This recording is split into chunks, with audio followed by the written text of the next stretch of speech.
People love movie stars. They love them so much that simply seeing them in a cameo can bring film fans and moviegoers joy. Time and time again, and admittedly sometimes for an easy cheer or a cheap laugh, big stars have shown up in small cameos in films. These are some of the best and most memorable brief cameos from the brightest stars.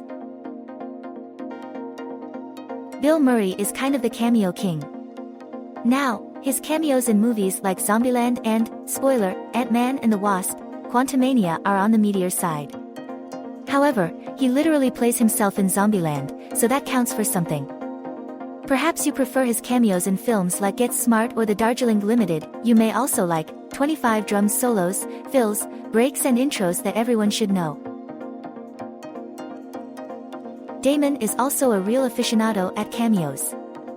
He's maybe the only memorable thing about Road Trip, and he's fun in Thor, Ragnarok, and overused in Love and Thunder. Also, he and Ben Affleck lampoon themselves together in Jay and Silent Bob Strike Back. Follow us on MSN to see more of our exclusive entertainment content. Anchorman and its sequel are both laden with cameos. They really threw as many people as they could into the fight scenes. Among the cameos in the first film, Stiller is probably the biggest star.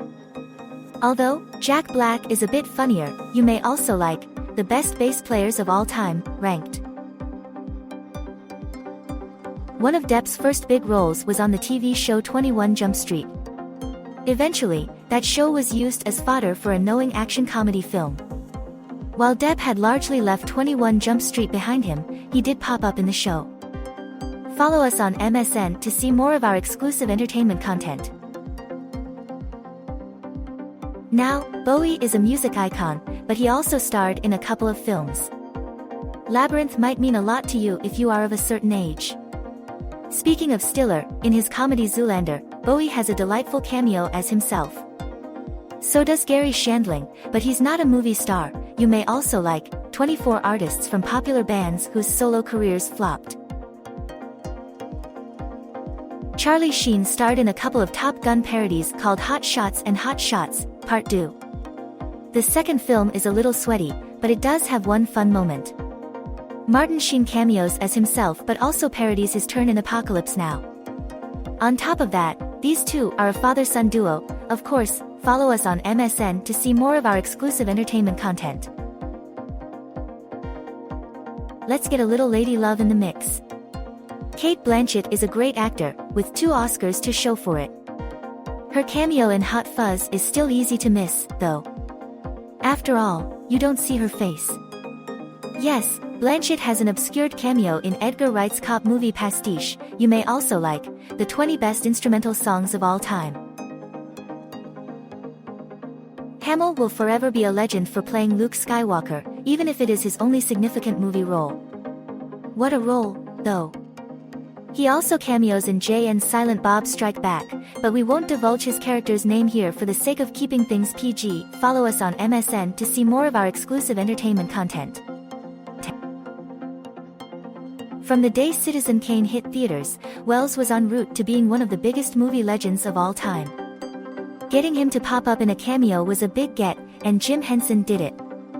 Wells lends his gravitas to the Muppet movie, where he plays the Hollywood bigwig who gives the Muppets their start. You may also like 15 songs with a lyric that's frequently misheard.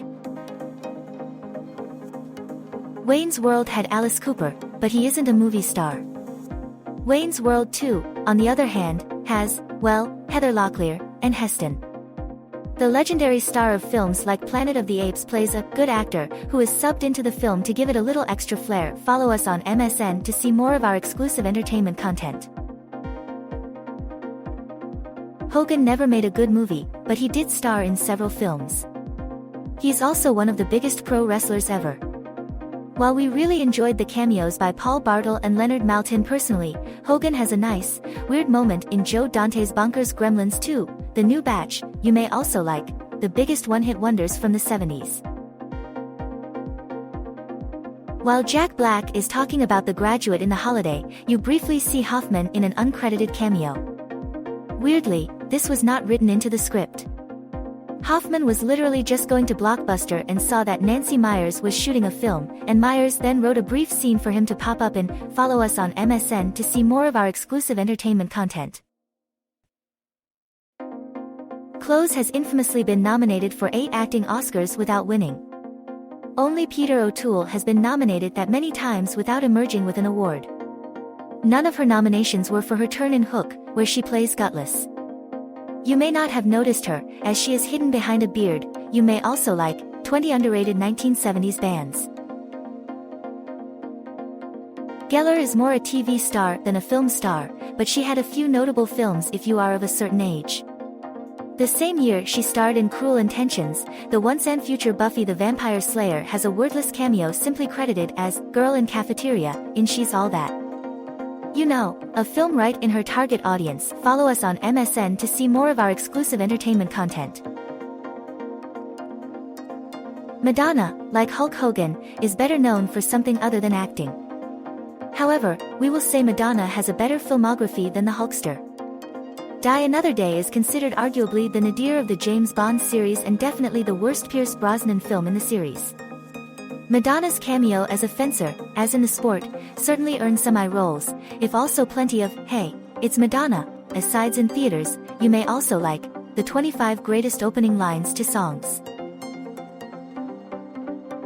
Pitt lent his face to his buddy George Clooney in his directorial debut, Confessions of a Dangerous Mind. That's not his most notable cameo, though. Instead, it's Pitt's brief moment as the Marvel character Vanisher in Deadpool 2, a movie rife for a cameo of that ilk. Follow us on MSN to see more of our exclusive entertainment content. An older name, to be sure, but a renowned one. In his old Hollywood career, he was in dozens of films, was nominated for several Oscars, and won one. Houston has an uncredited cameo in The Maltese Falcon as a character who quickly keels over and dies. The actor was doing a solid, as that film marked the directorial debut of the soon-to-be legend John Huston, Walter's son. You may also like One and Done, 20 great films we never want to watch again. Personally, we'd call Cruise's turn as Les Grossman in Tropic Thunder too big of a role for a cameo. He did have a cameo in Young Guns, though, and we are mostly thinking of Cruise's turn as Austin Powers, sort of, in Austin Powers in Goldmember. Follow us on MSN to see more of our exclusive entertainment content. There are a lot of cameos in Goldmember, which was really going all out to try and keep people interested. We don't want to name them all, but we will shout out Paltrow, who plays opposite Cruise's turn as Austin Powers. Paltrow's character's name, well, let's just say her first name is Dixie. You may also like 20 of music's most unique voices.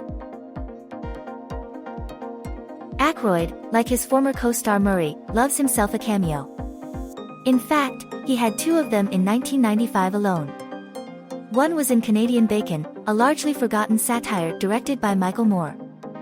However, he also played Raymond Stantz, his character from Ghostbusters, in the family film Casper. Did you enjoy this slideshow? Follow us on MSN to see more of our exclusive entertainment content.